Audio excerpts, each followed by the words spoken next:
Checkup no rádio, hoje com o médico geriatra, Dr. Belísio Neto. Seja bem-vindo aqui. Será que o Brasil hoje passa o fácilzinho da Argentina? Vamos ter um atropelo hoje na Copa América. Dr. Belísio, bom dia. Bom dia, Marcos. Bom dia, Geraldinho. A todos que nos ouvem e assistem.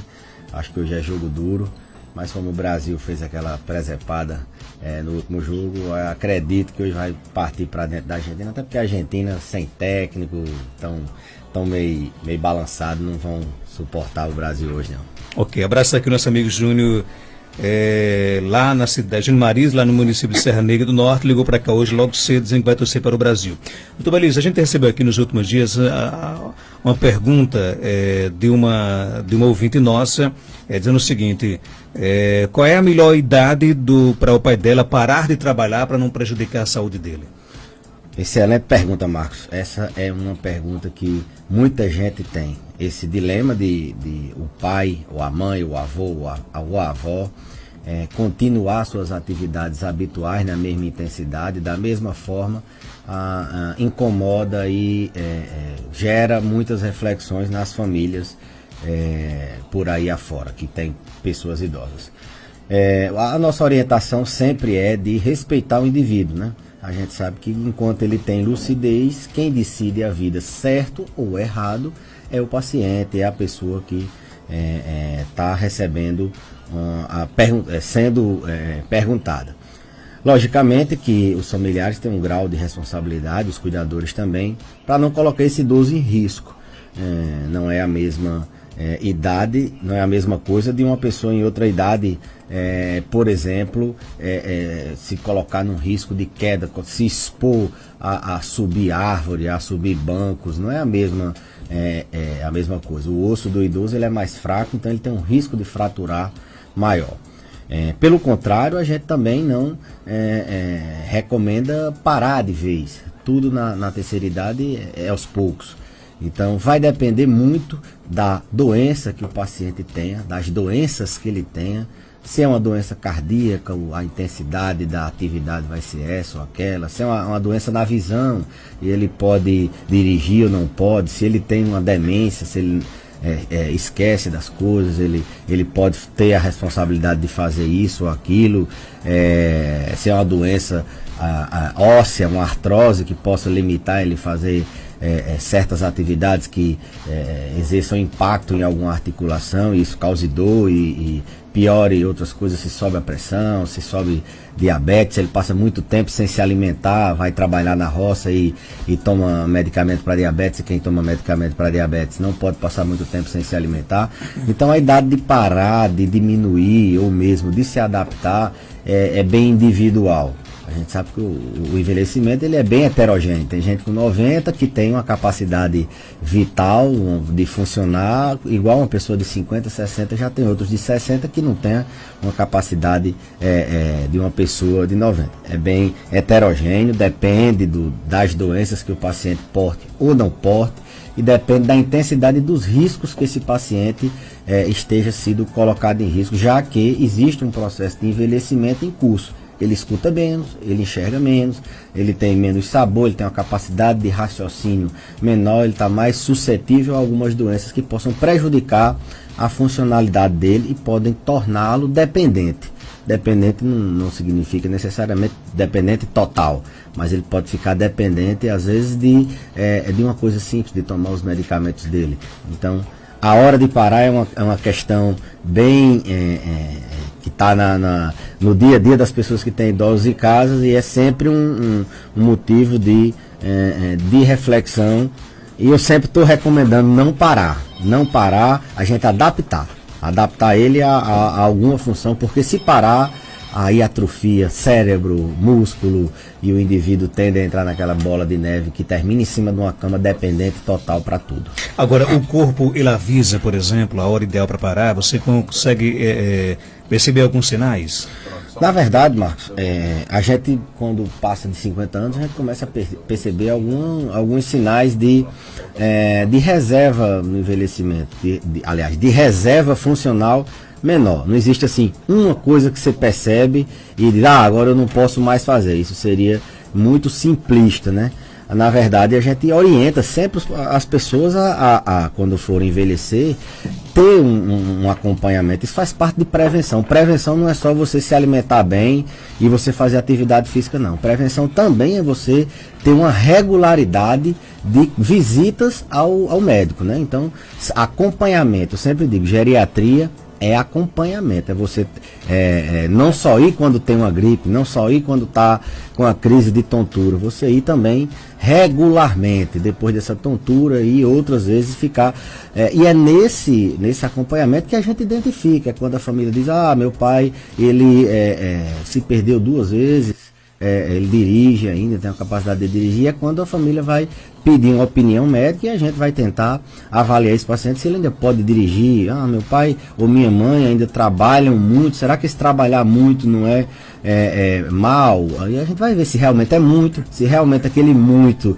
para aquela pessoa não é muito mesmo, não coloca ela em risco, a gente diz, não, deixe ela varrer a casa, varrer o terreiro, deixe ela lavar os pratos, cuidar da comida do jeito que agora tenha cuidado para ela não cair, a gente, esse medicamento, faça aquilo, faça esse exame para a gente ver em que pé está esse osso dela, entendeu, Marcos? Então, não existe um sinal, um sintoma, não.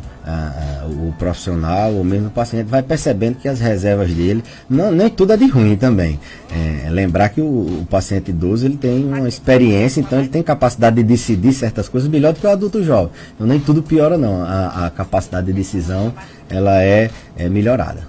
Vamos aqui conversar agora com a nossa amiga Rita, está aqui no nosso telefone 3421-2272. Rita, bom dia. Bom dia.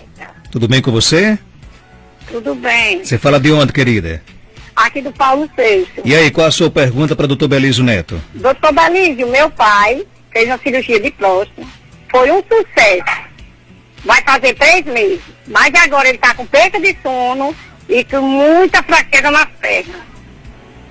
Eu gostaria de saber qual a medicação que a gente dá a ele. Muito bem. E aí, Dr. Belísio? Joia. Mandar um abraço para a Rita, pessoal do Paulo VI, um abraço para todos os cuidadores de pessoas idosas, formais e não informais, essas pessoas que são uns abnegados e que por amor, Marcos, a gente só cuida se tiver amor. Acho que é principal isso, eles têm a preocupação de cuidar e de se colocar no lugar de outras pessoas. Então a pessoa que se opera, a pessoa idosa que faz qualquer cirurgia, ela tem uma capacidade de recuperação um pouco mais lenta, na maioria das vezes. Então 3 meses depois, algumas coisas ainda não estão funcionando como antes.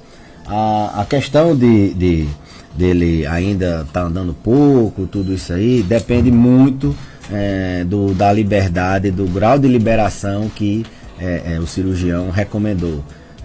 Hoje, quanto mais precoce a pessoa coloca o paciente para andar, isso a literatura, as evidências mostram, mais rápido o paciente vai voltar às suas atividades normais. Quanto mais saúde ele tem antes da cirurgia, por isso que eu sempre falo em capacidade funcional, em reserva de saúde, quanto melhor ele está antes da cirurgia, quanto é mais saudável, mais rápido ele se recupera. 3 meses é uma média onde o paciente geralmente está liberado para a grande maioria das atividades que ele pode fazer. Então, se tiver com fisioterapeuta, quanto mais ele for intensificando e reabilitando essa marcha dele, melhor. Quanto ao sono, quando a gente é submetido a qualquer trauma cirúrgico, trauma de qualquer natureza, a gente tem complicações. O pós-operatório ele pode vir com algumas complicações. É só você imaginar que depois de uma cirurgia você vai ter dor, e ter dor atrapalha sono. Você tem que ficar muito tempo acamado, você fica sem fazer atividades e aí dorme muito durante o dia. Então, esse sono, ele pode não necessariamente precisar de um medicamento. Até mesmo a própria mobilização dele durante o dia, o próprio controle da dor, o próprio controle de outras doenças pode fazer com que ele durma bem à noite. De manhã acordar, abrir as janelas, claridade, não deixar, tentar ocupar o tempo durante o dia, tentar se mobilizar, se movimentar de acordo com o que o fisioterapeuta ou o cirurgião orientou. Tudo isso vai facilitar o sono. Na grande maioria das vezes, Marcos, a gente controlando a dor, controlando outro sintoma, na grande maioria das vezes o paciente dorme sem necessariamente precisar de remédio. Às vezes a precipitação do remédio pode trazer um problema a médio prazo maior do que mesmo uma noite de sono. Vamos aqui para o nosso WhatsApp, muitas perguntas aqui chegando, 988-77-5550. Doutor Belísio, minha mãe tem 79 anos só vive tonta. Eu já fiz todos os exames, não deu nada, só que ela está com mal de Alzheimer. É da imaginação dela essa tontura? Olha, excelente pergunta. A demência de Alzheimer, aliás, as demências, Marcos, elas, às vezes, o paciente aparece com um sintoma intratável praticamente. Aparece com a dor que você pode fazer o analgésico mais potente do mundo e ele não vai melhorar da dor. Aparece com uma tontura que não vai melhorar com qualquer que seja o tratamento. Aparece com qualquer outro sintoma. E a gente considera que isso é um sintoma que está memorizado. Como a memória ela é perdida de trás para frente, ele perde a memória de curta duração, a de trabalho, a memória atual, e vai perdendo a de média duração e a de longa duração. Esses pacientes em fase geralmente moderada, eles estão vivendo uma época que não é o agora, ele já esqueceu o agora. Então ele está numa época que talvez ele tenha tido uma tontura. E por mais que você faça medicamento, essa tontura realmente é uma tontura do Alzheimer, que a gente considera assim. Muitas vezes esse paciente a gente tem que fazer medicações que não tem nada a ver com tontura para ele poder melhorar da tontura, melhorar da dor. Então quem tem um paciente com demência, um paciente com Alzheimer em casa, ele sabe bem disso. Já foi para vários médicos, já tentou várias coisas, o médico já tentou todos os remédios para dor. E essa dor é uma dor memorizada. Então, quando o cuidador é educado nesse sentido, não estou dizendo que toda dor em Alzheimer, toda tontura em Alzheimer do Alzheimer, não. A maioria não é, a maioria é dor mesmo, a maioria é uma tontura que a gente trata. Mas quando a gente tenta, faz o diagnóstico diferencial, vê se essa tontura não é uma tontura por uma vertigem, por um desequilíbrio, se não é uma tontura por uma labirintite, por outra causa, a gente considera que essa tontura pode ser pela demência. E aí só educar o cuidador já melhora muito, porque ele diz, eu estou com dor, daqui a pouco ele esquece que está com dor e diz de novo. Eu estou tonto, daqui a pouco ele... Aí eu sempre pergunto, a tontura melhora sem nada? Aí o cuidador diz, melhora, doutor, daqui a pouco ela não fala mais em tontura. Então é da demência. Eu tenho um amigo que um dia estava reclamando que estava com dor de cabeça, só vivia reclamando que estava com dor de cabeça. Pelo amor de Deus, não é aqui sobre esse caso, né? Mas essa questão da imaginação, né? Aí deram um botão de camisa para ele, o rapaz ficou bom com meia hora. Entendeu como é que é a questão, né? Desviou o foco, né? Pois é. Não é o mesmo mecanismo, mas mas às vezes a dor é psicológica, né? Sim, o psicológico, ele diminui a nossa sensibilidade à dor. Ele deixa a gente mais suscetível à dor. É tanto quando a gente está ansioso, está preocupado, a gente sente mais dor, a gente fica mais suscetível à dor. Tem mais ouvido com a gente? Fala com quem? Bom dia. Bom dia, Marcos Dota. Bom dia, doutor Belísio. Júnior de Assis Serra. Grande Júnior de Assis, Serra Negra. Qual a sua pergunta, amigo? Doutor Belísio, meu pai, ele vai fazer 90 anos agora, dia 29 desse mês. Meu pai, ele passou mais de 60 anos com enxaqueca, sabe? Ele chegava a um certo ponto de vomitar sem comer nada. Existe remédio para enxaqueca? E aí, doutor Belísio? Excelente pergunta. Mandar um abraço lá pro nosso amigo Júnior, ouvinte. Dá os parabéns antecipados pro pai. A gente não sabe se vai daqui pro final do mês, dia 29, né? 90 anos não é todo mundo não, né? É uma idade bacana, né? É uma idade que é uma vitória. Bom, e cada vez mais essas pessoas estão chegando, cada vez mais as pessoas estão chegando a 90 anos, né? Então, enxaqueca num idoso nonagenário, num paciente considerado do grupo dos muito idosos, pacientes acima de 80 anos, a gente considera dos muito idosos, é uma categoria um pouquinho diferente. Nessa faixa etária, enxaqueca existe, paciente que já tinha enxaqueca antes, ele pode continuar com essa enxaqueca se ela não foi tratada, existe. Se existe remédio para enxaqueca, existe sim.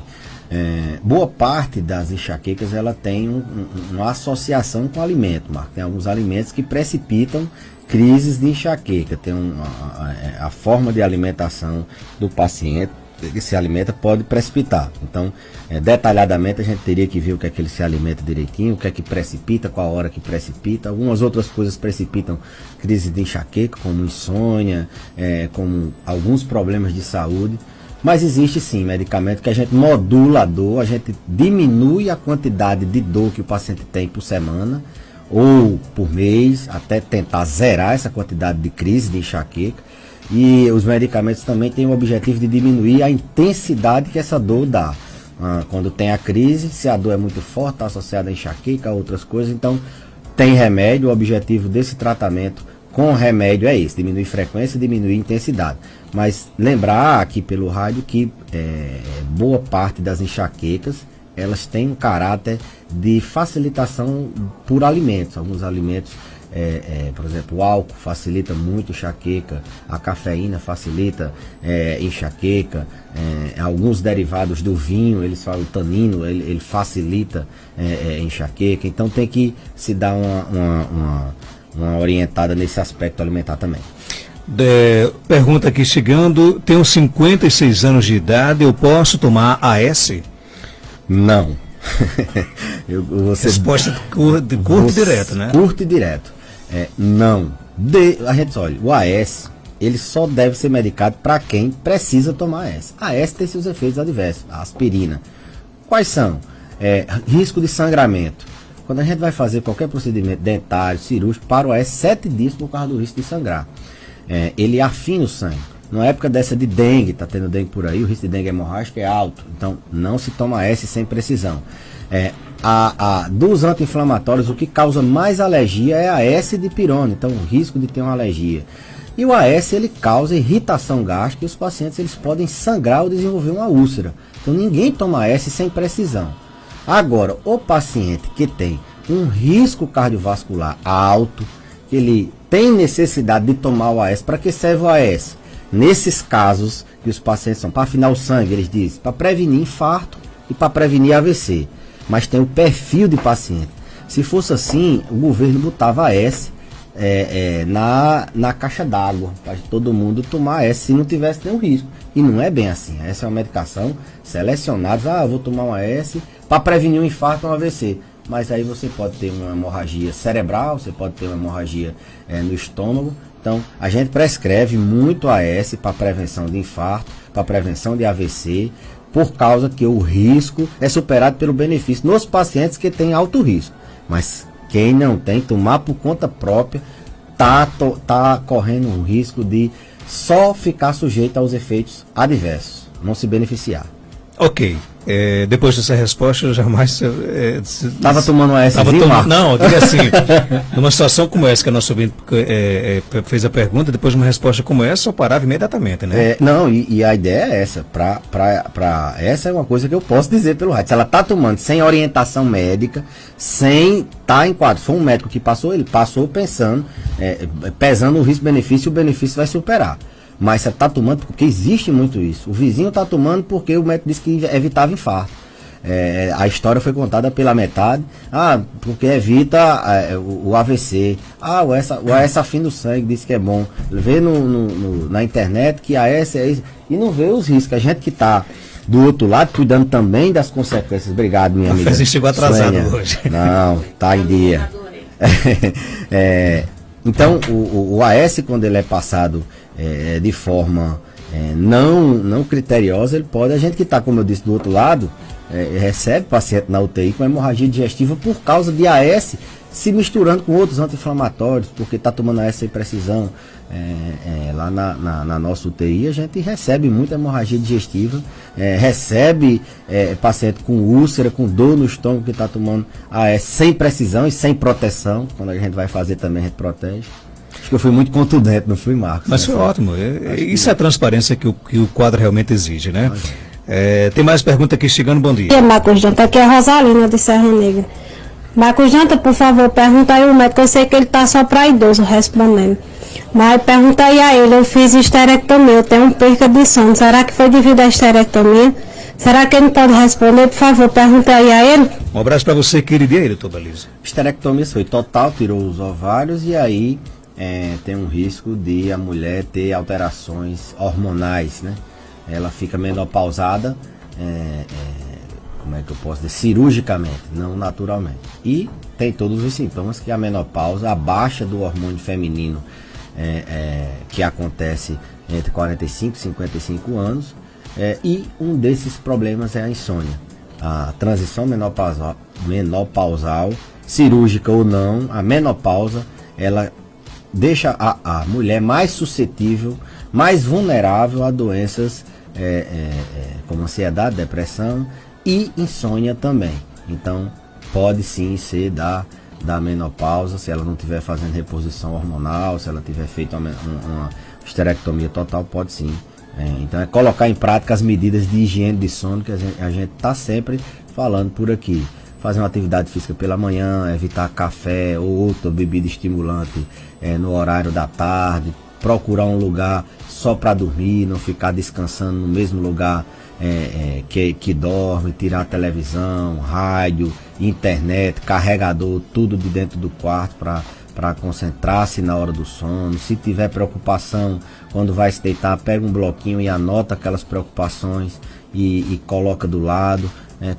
Botar em prática algumas medidas que melhoram o sono, que não seja só com remédio. A nossa ouvinte disse que amou a sua resposta, porque ela estava pensando em realmente tomar o AS. Então não estava tomando, estava pensando em tomar, né?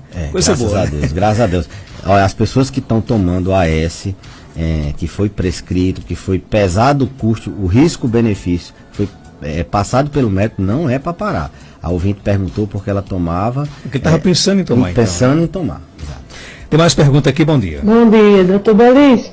A minha mãe é uma idosa de 85 anos, ela tem artrite, artrose, e ela sente muita dor nas mãos, no corpo inteiro, e toma remédio e não alivia, mas depois está sentindo as dores de novo. O que eu posso fazer para ela ter uma condição de vida assim melhor? Um tratamento. E aí, doutor Belis? Olha, você vê como eu gostei da ouvinte falou o que a gente pode fazer para ela ter uma qualidade de vida, porque melhor. Dor é um parâmetro dos mais importantes para você viver bem. Eu convivo com minha dor na coluna, convivo com dor de cabeça, com enxaqueca, eu convivo com dor no joelho. Você sobrevive, você não vive, né? Viver com dor não é viver. E esse estigma da velhice, que dor é uma coisa da velhice, isso é um dos estigmas mais falsos que a gente tem. Ninguém é para viver com dor. Então a gente tem que tratar. No caso dela, 85 anos, com dor, já fez algum tratamento, ela falou que ela tem artrose e artrite. Lembrar que a artrose é uma doença e a artrite é outra.